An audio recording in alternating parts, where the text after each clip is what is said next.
Hello friends, welcome back my YouTube channel biology science. आज हम आप लोगों को कोशिका की संरचना अर्थात स्ट्रक्चर ऑफ सेल के बारे में बताएंगे। तो चलिए शुरू करते हैं। दो चित्र आपके सामने दिखाए गए हैं। पहला वाला पादप कोशिका का है, दूसरा वाला जंतु कोशिका का है। दोनों के स्ट्रक्चर एक साथ समझेंगे।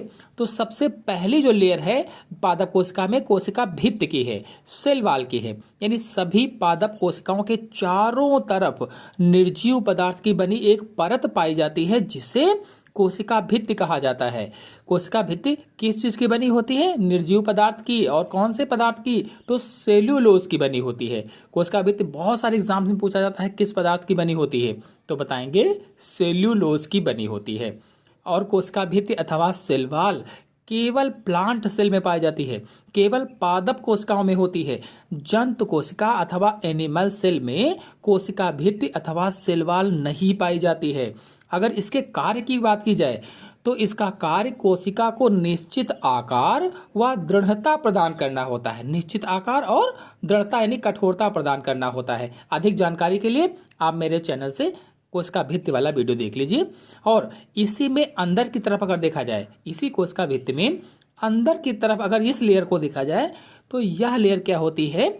इसे कोशिका कला कहते हैं, या कह लीजिए कि प्लाज्मा झिल्ली कहते हैं। यानी कोशिका कला मतलब सेल मेम्ब्रेन, प्लाज्मा झिल्ली यानी प्लाज्मा मेम्ब्रेन कहा जाता है, जो ये अंदर वाली है। और कोशिका के अंदर ये पूरा जो देख रहे हैं आप, ये पूरा जीवद्रव्य अथवा प्रोटोप्लाज्म कहलाता है। इसे जीवद्रव्य अथवा प्रोटोप्लाज्म कहते हैं। और इस जीवद्रव्य अथवा प्रोटोप्लाज्म को दो भागों में बांटा गया है। दो, पहला साइटोप्लाज्म यानी कोशिका द्रव्य में, और दूसरा केंद्रक में। पहला कौन सा है? कोशिका द्रव्य में बांटा गया। दूसरा ये जो केंद्रक बीच में है। सभी कोशिकाओं में सजीव कोलाइडी पदार्थ को जीवद्रव्य या प्रोटोप्लाज्म कहते हैं। जो सजीव कोलाइडी पदार्थ होता है उसे ही जीवद्रव्य या प्रोटोप्लाज्म कहा जाता है। हक्सले के अनुसार, वैज्ञानिक हक्सले के अनुसार जीवद्रव्य जीवन का भौतिक आधार है। ये किसने कहा? हक्सले ने कहा था कि फिजिकल बेसिस ऑफ लाइफ। किसने कहा था? हक्सले ने। और डुजार्डिन वैज्ञानिक थे, डुजार्डिन ने इसे सारकोड नाम दिया था। किसको? जीवद्रव्य को इन्होंने कहा सारकोड है। और जीवद्रव्य जीवन का भौतिक आधार किसने कहा? तो हक्सले ने कहा था। और जो पुरकिंजे थे, पुरकिंजे ने इसको प्रोटोप्लाज्म कहा था, प्रोटोप्लाज्म। इसी कोशिका द्रव्य में कोशिका के बहुत से अंगक पाए जाते हैं। आप देख भी रहे हैं कोशिका द्रव्य में बहुत सारे कोशिका के अंगक फैले हुए हैं, या कह लीजिए कि उसी में टहलते रहते हैं इधर उधर, यानी सेल ऑर्गेनेल्स पाए जाते हैं। अंगक यानी इसी में सेल ऑर्गेनेल्स होते हैं। ये जो बड़ी बड़ी सी संरचनाएं आप देख रहे हैं, ये संरचनाएं रिक्तिकाएं कहलाती हैं। इनको क्या कहते हैं? रसधानी अथवा रिक्तिका कहा जाता है। अंग्रेजी की बात करें तो अंग्रेजी में इसे वैक्यूल कहा जाता है, वैक्यूल। और इसके अंदर रिक्तिका द्रव भरा रहता है, या कह लीजिए कि कोशिका रस भरा रहता है। और इसके चारों तरफ वाली ये जो लेयर है, इस लेयर को टोनोप्लास्ट कहा जाता है। इसके चारों तरफ जो लेयर बनी हुई है, परत है, इसे टोनोप्लास्ट अथवा रिक्तिका कला कहते हैं। और रिक्तिका कोशिका को स्फीति प्रदान करती है। जो रिक्तिका होती है, जो वैक्यूल होती है, ये कोशिका को स्फीति प्रदान करती है। जंतु कोशिकाओं में ये नहीं होती हैं, या फिर बहुत छोटी छोटी होती हैं। यानी जंतु कोशिकाओं में या तो होंगी नहीं, या होंगी भी तो बहुत छोटी छोटी सी रिक्तिकाएं पाई जाती हैं। ये जो आप संरचनाएं देख रहे हैं, ये अंतःप्रदब्बी जालिका कहलाती हैं। अंग्रेजी की बात करें तो एंडोप्लाज्मिक रेटिकुलम कहलाते हैं। और इनकी खोज के.आर. पोर्टर ने की थी। यानी इनकी खोज किसने की? एंडोप्लाज्मिक रेटिकुलम की तो के.आर. पोर्टर ने की थी। और ये दो तरह की आपको दिख रही हैं। यहाँ पर देखिए कुछ इन पर बिंदु जैसे दिख रहे हैं, और जो बिंदु जैसी दिख रही हैं इन्हें क्या कहा जाता है? खुरदरी अंतःप्रदब्बी जालिका। और कुछ पर बिंदु जैसे नहीं दिख रहे हैं, बिल्कुल चिकनी है, इन्हें चिकनी अंतःप्रदब्बी जालिका कहा जाता है। तो जिन पर जो खुरदरी हैं उन पर राइबोसोम चिपके होते हैं, इसीलिए वो खुरदरी हो जाती हैं। राइबोसोम चिपके होने के कारण वो खुरदरी हो जाती हैं, इसीलिए उनको खुरदरी या कह लीजिए कि कणिकामय अंतःप्रदिव्य जालिका कहा जाता है। चाहे आप खुरदरी कह दें, चाहे कणिकामय अंतःप्रदिव्य जालिका कह दें। और जिन पर राइबोसोम नहीं पाए जाते हैं उन्हें चिकनी अंतःप्रदिव्य जालिका कहते हैं या कणिका रहित अंतःप्रदिव्य जालिका कहा जाता है, कणिका रहित। और ये कोशिका में यांत्रिक ढांचे का कार्य करती हैं। जो कोशिका होती है उसमें यांत्रिक ढांचे का कार्य करती हैं। इनमें जो नलिकाएं होती हैं, इनके अंदर जो नलिकाएं होती हैं उनसे कोशिका के अंदर पदार्थों का एक स्थान से दूसरे स्थान पर आदान प्रदान होता रहता है। यानी पदार्थ इन्हीं नलिकाओं से एक स्थान से दूसरे स्थान पर जाते रहते हैं। और भी बहुत सारे कार्य करती है ये। पूरी जानकारी के लिए आप मेरे चैनल से एंडोप्लाज्मिक रेटिकुलम का वीडियो देख लीजिए। ये जो संरचनाएं आप देख रहे हैं इन्हें गोल्जी काय कहा जाता है और इनकी खोज कैमिलो गोल्जी ने की थी। उन्हीं के नाम पर इसका नाम हो गया गोल्जी काय। कैमिलो गोल्जी ने खोज की तो उन्होंने अपने नाम पर इसको लिख दिया गाल्जी काय। काय माने शरीर, काया, और गाल्जी उनका नाम था तो गाल्जी काय हो गया।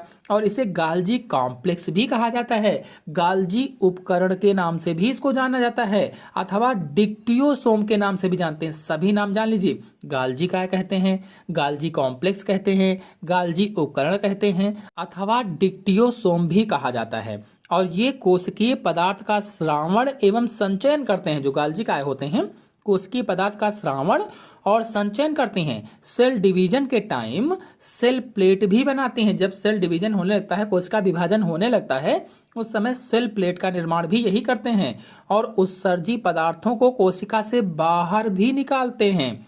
और ये लाइसोसोम ये केवल जंतु कोशिकाओं में पाए जाते हैं। जो लाइसोसोम ये वाले हैं ये केवल जंतु कोशिकाओं में पाए जाते हैं, पादप में नहीं होते हैं। या कह लीजिए कि पौधों में कुछ विशेष प्रकार की कोशिकाओं में ही पाए जाते हैं, बाकी सभी जंतु कोशिकाओं में पाए जाते हैं। हिंदी में इन्हें लयनकाय बोला जाता है। लाइसोसोम को हिंदी में लयनकाय बोला जाता है और इनकी खोज डी डवे ने की थी, डी डवे ने। और इन्हें आत्मघाती थैली के नाम से भी जाना जाता है। अंग्रेजी में कहें तो सुसाइडल बैग भी कहा जाता है। आत्मघाती थैली किसे कहते हैं तो लाइसोसोम को अथवा लयनकाय को कहा जाता है। और इसका प्रमुख कार्य कोशिका के भोज्य पदार्थों व खराब पदार्थों का अपघटन करना। कोशिका में जो भोज्य पदार्थ होते हैं उनका और जो खराब पदार्थ होते हैं जो कोशिकाएं टूट फूट जाते हैं उन सब का ये अपघटन करता है। और ये तारक काय या सेंट्रोसोम है। ये सेंट्रोसोम केवल जंतु कोशिकाओं में पाए जाते हैं। जो तारक काय है अथवा सेंट्रोसोम है ओनली जंतु कोशिकाओं में पाए जाते हैं। और आपको बता दें कि इनका कार्य कोशिका विभाजन में हेल्प करना होता है। कोशिका विभाजन के समय तर्क या स्पिंडल को बनाना होता है जब कोशिका विभाजन होने लगता है। और पादप कोशिकाओं में कुछ कवक और शैवालों में ही पाए जाते हैं। केवल जंतु कोशिकाओं में पाए जाते हैं मैंने बताया। लेकिन अगर पादप कोशिका की बात की जाए तो पादप कोशिकाओं में कुछ कवकों में अथवा कुछ शैवालों में ही पाए जाते हैं। इनकी खोज टी बाबेरी ने की थी। टी बाबेरी ने इनकी खोज की थी। और ये जो आप सूत्रनुमा संरचनाएं देख रहे हैं इन्हें माइटोकांड्रिया कहा जाता है। माइटोकांड्रिया इनकी खोज कोलिकर ने की थी। कोलिकर ने, अल्टमान ने कोशिकाओं में इनकी उपस्थिति को केवल बताया था। खोज किसने की? कोलिकर ने की। और जो बेंडा थे, बेंडा ने इनको माइटोकांड्रिया नाम दिया था। और इसे कोशिका का पावर हाउस भी कहा जाता है। माइटोकांड्रिया को कोशिका का पावर हाउस भी कहा जाता है। हिंदी में कहें तो विद्युत ग्रह भी कहा जाता है। और ये कोशिका के अंदर होने वाले ऑक्सीश्वसन का स्थल होते हैं।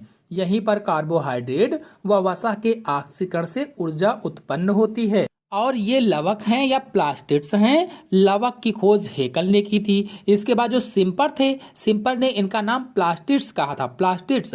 और ये केवल पादप कोशिकाओं में पाए जाते हैं, ओनली प्लांट सेल में पाए जाते हैं। जो हरे रंग के लवक होते हैं इन्हें हरित लवक कहा जाता है अथवा क्लोरोप्लास्ट कहा जाता है, जो पेड़ पौधों के सभी हरे भागों में पाए जाते हैं और प्रकाश संश्लेषण क्रिया के द्वारा भोजन का निर्माण करते हैं, हम सभी लोग जानते हैं।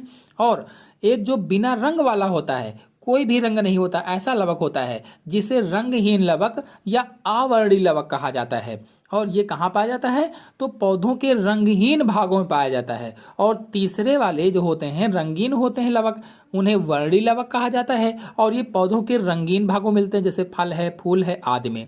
और कोशिका के अंदर अत्यंत सूक्ष्म कण जो आप देख रहे हैं, सबसे सूक्ष्म कण, इन्हें राइबोसोम कहा जाता है। राइबोसोम, इनकी खोज पैलेड ने की थी, पैलेड ने। और इनका कार्य प्रोटीन का संश्लेषण करना होता है, यानी प्रोटीन को बनाना होता है। ये जो बीच में आप गोल सी संरचना देख रहे हैं, इसे कोशिका का कंट्रोल रूम कहा जाता है। कंट्रोल रूम अथवा कोशिका का नियंत्रण कक्ष कहा जाता है और इसे केंद्रक अथवा न्यूक्लियस के नाम से जानते हैं। क्या? केंद्रक या न्यूक्लियस के नाम से इसको जाना जाता है। और इसकी खोज वैज्ञानिक रॉबर्ट ब्राउन ने की थी। यह आनुवांशिक सूचनाओं का नियमन करता है। जो इसमें केंद्रक पे अंदर जो ये गुणसूत्र पाए जाते हैं, जो क्रोमैटिन, केंद्रक जो होता है कई भागों में बटा होता है। केंद्रक कला, केंद्रक द्रव्य, क्रोमैटिन और केंद्रिका। इसमें से जो क्रोमैटिन तंतु होते हैं ये कोशिका विभाजन के समय छोटे और मोटे हो जाते हैं, थोड़ा सा छोटे हो जाते हैं और मोटे मोटे से हो जाते हैं।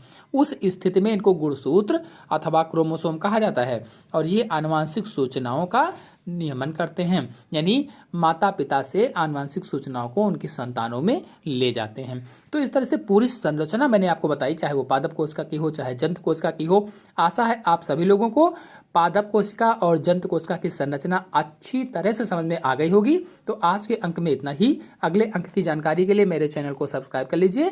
धन्यवाद।